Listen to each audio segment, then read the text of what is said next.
لهادسون، هجمه هلاليه. هادسون حلوه لسامي، سامي مع محمد زعيع، وهدف رابع للهلال من سامي الجابر بعد تمريره جيده من هادسون فيلهو.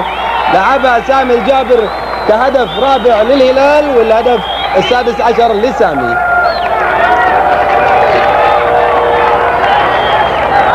أربعة أهداف هلالية لا شيء الطاي.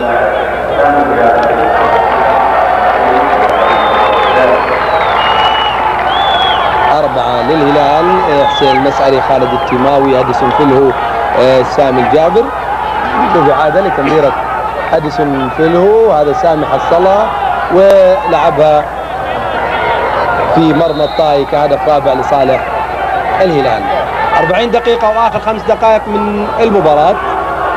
كرة بعيدة لخارج الملعب، ضربة مرمى هلالية، وإعادة مرة أخرى لهدف سامي الجابر.